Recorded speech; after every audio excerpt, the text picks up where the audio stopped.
Il est 18h.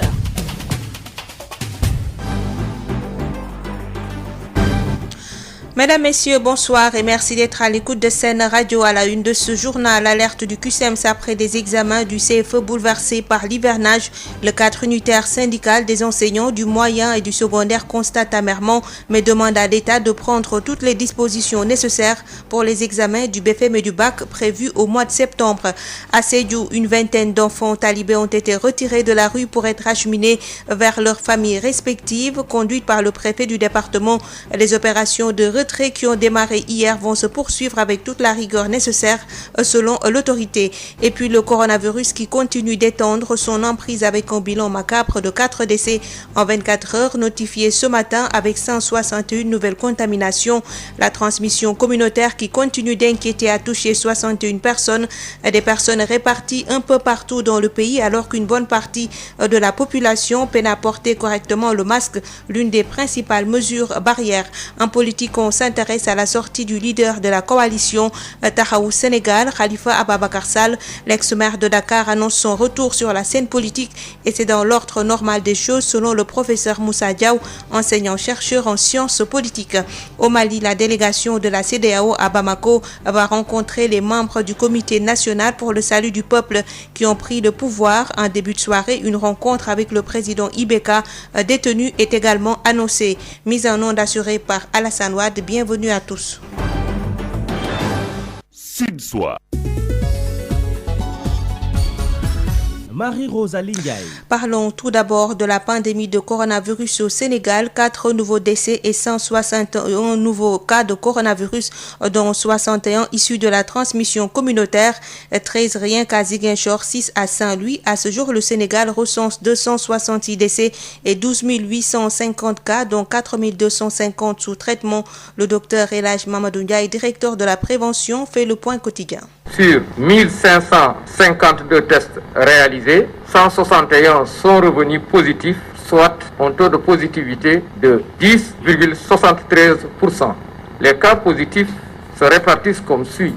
100 cas contacts suivis par nos services et 61 cas issus de la transmission communautaire répartis entre les quartiers ou communes suivants. La commune de Ziguinchor en a 13, la commune de Saint-Louis 6, commune de Bignona 3, Dakar Plateau 3, Kaolack 3, Les Maris 3, Ouakam 3, Sicap Baobab 2, Guédiawaye 2, Kolda 2, Liberté 6 2, Sicap Amitié 1, Bambey 1, Bunkiling 1, Gibraltar 1, Gossas 1, Guinguinéo 1, Joal 1, Kédougou 1, Keur Ndiaye Lo 1, Mamel 1, Mbao 1, Médina 1, Nioro 1, Parcelles Assainies 1, Rufisque 1, Sicap Sacré-Cœur 1, Sicap Foire 1, Touba 1 et Vélingara 1.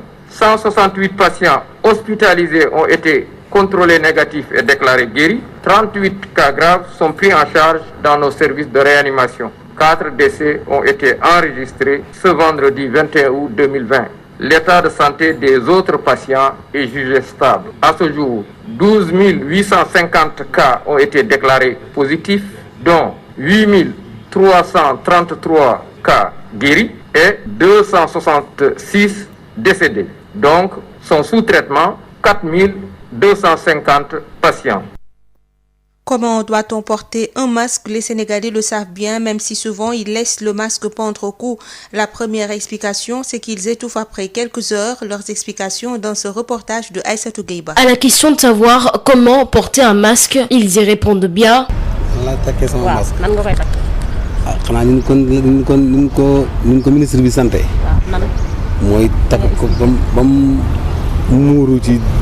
Mais alors, pourquoi dans la rue, certains Sénégalais portent toujours un masque pour le laisser pendre au cou? Quand je suis seul, j'enlève mon masque parce que je ne peux pas porter un masque toute la journée. Je vois même certains taximans qui sont interpellés par la police parce qu'ils ont enlevé leur masque. Mais moi, je pense que quand un taximan est tout seul dans sa voiture, il peut bel et bien se permettre d'enlever son masque. Autre explication, la qualité des masques fait défaut. C'est le menton parce qu'ils ont du mal à respirer, quoi. Aussi parce Les masques sont dangereux. Ça dépend aussi de la qualité et de la fabrication. Les choses ne sont pas aux normes la plupart du temps. Mais ils s'entendent bien sur une chose, hormis ces 2 points évoqués, tout citoyen devrait porter un masque convenablement. Les autorités sénégalaises ont parfaitement raison. Les masques doivent être portés convenablement. Si nous portons les masques comme il se doit, nous arriverons à éradiquer cette pandémie au sein du pays. Une pandémie qui continue sa propagation au sein du pays et pourtant le masque n'est pas porté comme il se doit, bien que la communication du ministère de la Santé et de l'Action sociale sur le port du masque a bien changé. Aïssatou Gueye-Ba, à Sédhiou, le programme de retrait des enfants de la rue a démarré hier. 27 talibés ont été retirés du marché central et de la gare routière et devront passer par un camp de transit avant de rejoindre leurs familles respectives. Cette mission a été conduite par le préfet du département de Sédhiou, accompagné des éléments de la police urbaine. Le chef de l'exécutif départemental de Sédhiou en a profité pour exhorter les populations au respect des mesures barrières contre la Covid-19. Ibrahima Fall s'en explique au micro de Moussa Dramé. Opération qui entre quand même dans le cadre global de la lutte contre la pandémie, donc la Covid-19. Donc, dans le cadre de cette lutte, il y a un programme national de retrait des enfants de la rue que nous devons dérouler dans le cadre du comité départemental de protection des enfants, avec l'appui de l'UNICEF et des autres partenaires. Donc, ce programme, nous l'avons lancé aujourd'hui. Nous avons lancé aujourd'hui les activités opérationnelles. Mais il faut rappeler que depuis le début, beaucoup de missions ont été déployées sur le terrain pour rencontrer les marabouts au niveau des différents daras. Tous les daras du département déjà sont recensés, les enfants sont recensés à travers une multitude de missions que le CDPE a effectuées dans les différents arrondissements. Et aujourd'hui, il fallait donc, à la suite de toutes ces activités d'accompagnement qui ont été menées, il s'agissait aujourd'hui de faire des investigations dans les réels de la commune de Sédhiou pour quand même retirer ces enfants qui circulent dans la rue et qui s'adonnent à la mendicité et autres. Donc l'objectif c'est de les protéger en les mettant dans un centre de transit qui est aménagé pour les circonstances et au bout de quelques jours, ces enfants seront retournés en famille. Donc c'est cette opération-là que nous sommes en train de dérouler. Et nous en avons profité avec les forces de sécurité pour s'assurer que les gens respectent les mesures barrières, dont le port obligatoire de masque. Parce qu'à Sédhiou, on avait remarqué un certain relâchement. Donc c'était l'occasion aussi de faire de la sensibilisation. Donc avec la police, nous avons aussi fait des actions de sensibilisation au niveau du marché pour que les gens soient plus conscients quand même de l'obligation de porter le masque pour se protéger et protéger les autres. Voilà en somme les activités que nous avons menées aujourd'hui. Et ces activités vont se poursuivre. Donc on les a lancées, mais ces activités vont se poursuivre dans les jours à venir. Il s'agira donc de maintenir la presse pour qu'à l'arrivée, qu'aucun enfant ne puisse laisser un rade dans la rue et laisser à la merci même du virus. À l'instant, le préfet du département de Sédhiou, Ibrahima Fall, à Sédhiou, où le programme de retrait des enfants de la rue a démarré hier. 27 talibés ont été retirés du marché central et de la gare routière et devront passer par un camp de transit avant de rejoindre leurs familles respectives. Parlons de l'examen du CFE. Dans beaucoup de localités, les élèves ont composé les pieds dans l'eau. Le QCM se dénonce cette situation et pourtant, les syndicalistes avaient alerté.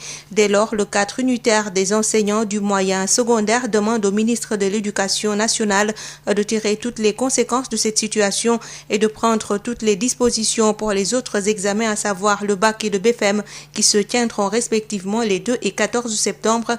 Abdoulaye Ndoye, le secrétaire général du QCEMS, est avec Ndeye Mariam Ndiaye. Nous avions dit que nous sommes dans un contexte de pandémie, c'est vrai, mais le contexte a évolué avec l'hivernage, qu'il fallait en tenir compte. Maintenant, le constat est là. Et je crois que c'est au ministère de l'Éducation nationale d'en tirer toutes les conséquences. Parce que nous, on avait alerté.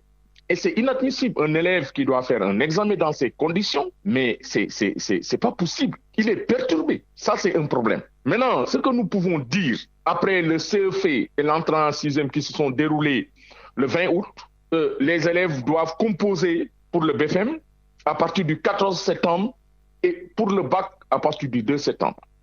Je crois que pour ces examens, le gouvernement doit prendre toutes les dispositions nécessaires, à savoir déjà commencer par mettre à la disposition des examinateurs les avances. Parce que les avances permettent aux enseignants non seulement d'effectuer leur formalité administrative à temps, de voyager dans de bonnes dispositions et de participer aux réunions de concertation qui sont devenues obligatoires.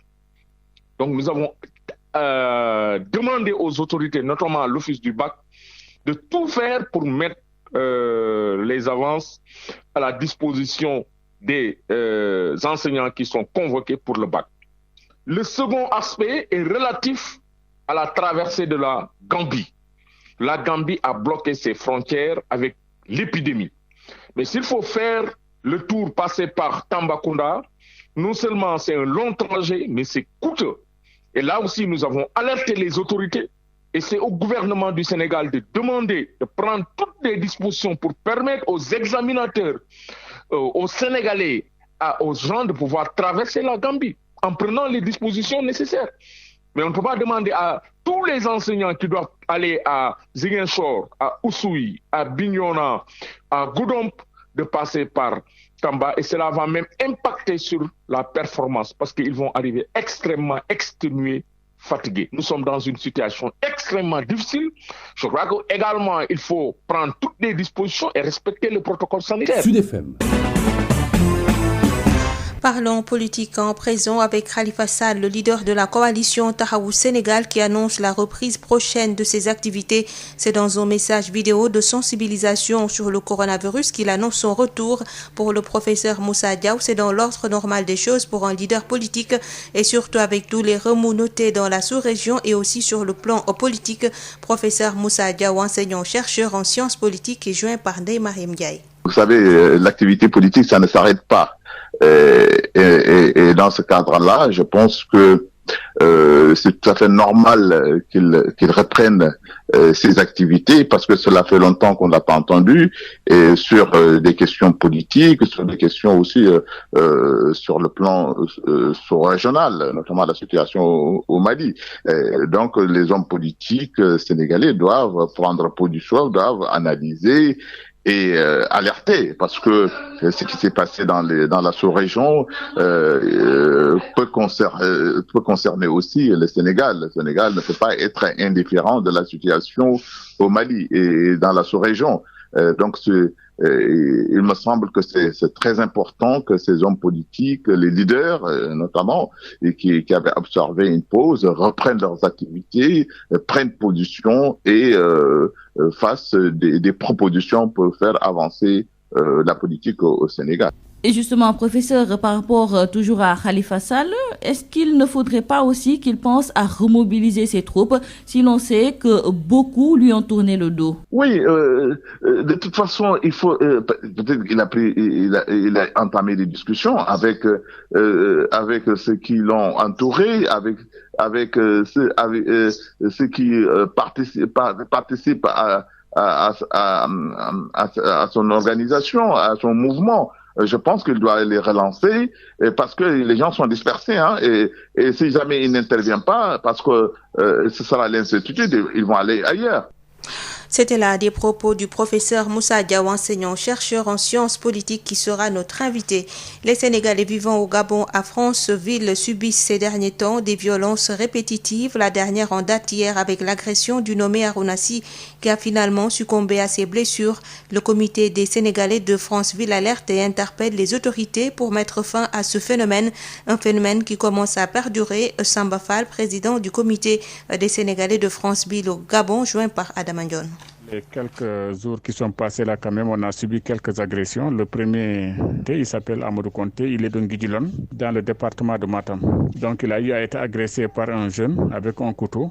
Heureusement que dès le premier coup, le couteau est cassé. Donc le jeune homme a ramassé encore une bouteille pour lui taper sur la tête. Là où le type a voulu le maîtriser et maintenant ses deux doigts se sont retrouvés dans sa bouche. Là où il a croqué les doigts là jusqu'à ce qu'il a cassé les os. Il s'en est sorti avec deux doigts cassés, des blessures à la tête. Dieu merci pour sa vie, il est resté quand même en vie grâce à l'intervention très rapide des voisins. Le deuxième, c'est hier soir, il s'agit d'un compatriote aussi qui s'appelle Harouna Sidissi. Il a 51 ans en quelque sorte. Et lui aussi, il a été agressé par 4 personnes. Après la fermeture, il y a un jeune du quartier qui est venu lui demander service pour lui vendre des cuisses de poulet. Dès qu'il a ouvert la boutique, donc les 4 agresseurs sont rués sur lui à coups de couteau et de machette. Le couteau, ils l'ont mis au niveau de la thorax jusqu'à atteindre les poumons. Les machettes, c'est sur la tête et sur le cou qu'on lui a tapé. Finalement, il a perdu tellement de sang qu'il a dû perdre la vie à cause des coups de machette qu'il a atteints au niveau de la tête. Donc voilà, ce sont les 2 agressions qui ont eu lieu à Franceville. Vraiment, il faut que nos autorités commencent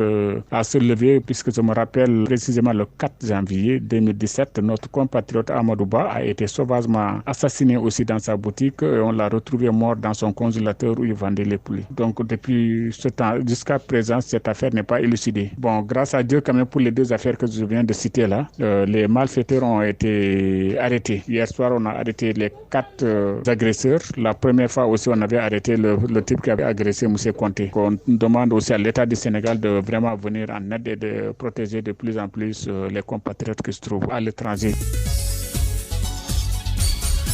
Sud International. Au Mali, la délégation de la CEDEAO à Bamako pour rencontrer la junte Ibeka, la délégation de l'organisation ouest-africaine est conduite par l'ancien président nigérien Goodluck Jonathan. Il revient ainsi au Mali après l'échec de sa médiation dans la fronde du M5 contre le président Keïta avant l'éviction du pouvoir de ce dernier. Cette délégation de la CEDEAO aura plusieurs rendez-vous, à commencer par celui de ce samedi après-midi avec une délégation de la junte, à savoir les membres du comité national pour le salut du peuple qui ont pris le pouvoir. Ensuite, en début de soirée, la délégation rendra visite à près d'une vingtaine de détenus, parmi eux le président Ibrahim Boubacar Keïta et son premier ministre Boubou Cissé. Au Maroc, le ministère de la Santé a annoncé ce samedi que 1565 nouveaux cas de Covid-19 ont été enregistrés durant les dernières 24 heures, ce qui porte le total à 50 812 cas confirmés. Le nombre de décès atteint 858, soit 41 nouveaux morts recensés, ainsi que 186 cas critiques, dont 30 sous respiration artificielle. De leur côté, les guérisons se chiffrent à 35 040 avec 841 nouvelles rémissions en 24 heures. La région de Rome a enregistré en 24 heures un nombre record de nouveaux cas de coronavirus depuis le début de la pandémie, en majorité liés à des retours de vacances. Selon les autorités sanitaires, ces 215 nouveaux cas représentent un nombre record selon le responsable santé du Latium, la région qui englobe la capitale italienne. Il faut en effet remonter jusqu'au 28 mars en plein confinement pour trouver le précédent record qui s'établissait à 208. Face à cette flambée de cas, le président de la région, Nicolas Zingaretti, a demandé au ministère de la Santé et à la région de Sardaigne de mettre en place d'urgence des contrôles avec test sur les lieux d'embarquement au départ de l'île. Sud FM, l'invité du jour. Notre invité, il s'agit du professeur Moussa Diaw, enseignant-chercheur en sciences politiques, qui se prononce sur la sortie de Khalifa Sall, le leader de la coalition Taxawu Sénégal, qui annonce la reprise prochaine de ses activités politiques. On l'écoute avec Ndeye Mariam Ndiaye. Nous sommes avec professeur Moussa Diaw. Vous êtes enseignant-chercheur à l'Université Gaston Berger de Saint-Louis. L'ancien maire de Dakar, Khalifa Sall, après un long silence, annonce la reprise de ses activités politiques. Quelle analyse vous en faites? Oui, je pense que c'est naturel de reprendre après une pause qui est liée à la situation de la pandémie du coronavirus. Maintenant, vous savez, l'activité politique, ça ne s'arrête pas. Et dans ce cadre-là, je pense que c'est tout à fait normal qu'il reprenne ses activités, parce que cela fait longtemps qu'on n'a pas entendu, et sur des questions politiques, sur des questions aussi sur le plan sous-régional, notamment la situation au Mali. Donc les hommes politiques sénégalais doivent prendre position, doivent analyser et alerter, parce que ce qui s'est passé dans la sous-région peut concerner aussi le Sénégal. Le Sénégal ne peut pas être indifférent de la situation au Mali et dans la sous-région. Donc il me semble que c'est très important que ces hommes politiques, les leaders notamment, et qui avaient observé une pause, reprennent leurs activités, prennent position et fassent des propositions pour faire avancer la politique au Sénégal. Et justement, professeur, par rapport toujours à Khalifa Sall, est-ce qu'il ne faudrait pas aussi qu'il pense à remobiliser ses troupes si l'on sait que beaucoup lui ont tourné le dos? Oui, de toute façon, il faut peut-être qu'il il a entamé des discussions avec ceux qui l'ont entouré, avec ceux qui participent à son organisation, à son mouvement. Je pense qu'il doit les relancer parce que les gens sont dispersés, hein, et si jamais il n'intervient pas, parce que ce sera l'incertitude, ils vont aller ailleurs. C'est vrai, il faudra remobiliser, mais avant de remobiliser, il faut qu'il s'organise, il faut qu'il sache ce qu'il veut par rapport à la situation politique. Est-ce qu'il va créer un parti? Comment va-t-il s'y prendre? Avec qui et comment? C'est ça qui est important. Parce qu'on ne peut pas, en tant que leader, surtout, il avait créé beaucoup d'espoir au début, et puis après, c'est le silence, et c'est un silence qui décourage, parce que ça crée l'incertitude, et les gens risquent d'aller ailleurs. Et je pense qu'il doit remobiliser sa troupe, et puis définir, donner des orientations par rapport à ses enjeux, par rapport à ses ambitions politiques. Et par rapport à la situation nationale et régionale et internationale. On peut même dire que l'opposition, à quelques rares exceptions, est même devenue aphone. Et selon vous, est-ce que ce silence est bénéfique pour les leaders de l'opposition? Non, je ne crois pas, parce que si politiquement vous absentez longtemps, on vous oublie, hein, l'opinion publique vous oublie. Et normalement, l'activité politique doit reprendre.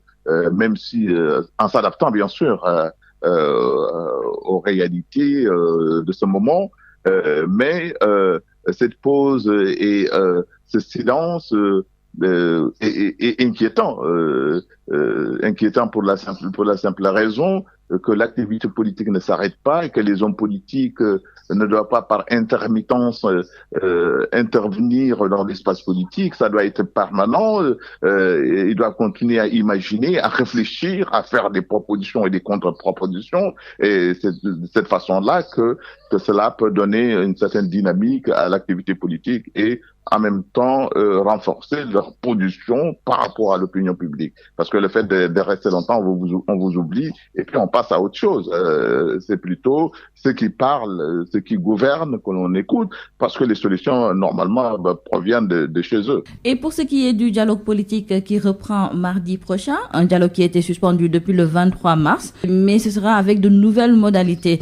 Les acteurs devront sûrement accélérer la cadence parce qu'ils ont pratiquement perdu 5 mois. Alors, peut-on s'attendre à des discussions constructives si l'on sait qu'il y a eu beaucoup de points d'achoppement? Oui, dans tous les cas, on ne pouvait pas attendre parce qu'il y a un calendrier, parce que il y a des réponses à apporter et que le débat, d'ailleurs on l'avait dit au départ, hein, c'était le nombre était pléthorique, il fallait limiter le nombre pour pouvoir vraiment faire un travail sérieux. Mais maintenant, je crois qu'il y a les modalités, les exigences du moment qui expliquent qu'on doit réduire la participation de certains membres. Et puis il faut aller travailler parce qu'il faut s'adapter à cette réalité. Maintenant, compte tenu de la situation et des calendriers, le calendrier politique ne peut être souvent laissé en rade. Non, je pense que il faudrait qu'on fixe d'abord, parce qu'il y a les élections locales, il faudra régler un certain nombre de questions sur les parrainages, sur le mandat les modalités d'élection des maires et des autres, et tout cela demande du temps, demande de la réflexion, d'autant plus que même s'il y a des points de convergence entre les partis, restent des questions importantes qui n'ont pas été traitées. Et c'est le moment de réfléchir. Je pense que le président les a sommés à produire un pré-rapport sur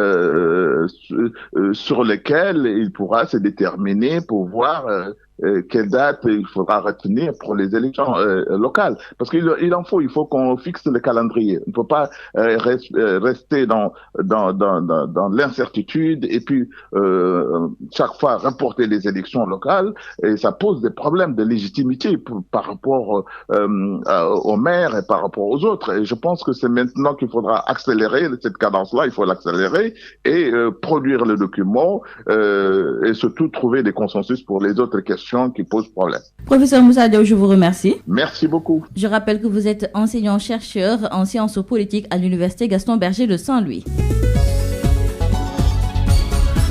Marie-Rosalie Ndiaye. Mesdames, Messieurs, c'est la fin de cette édition. Je vous rappelle les principaux titres.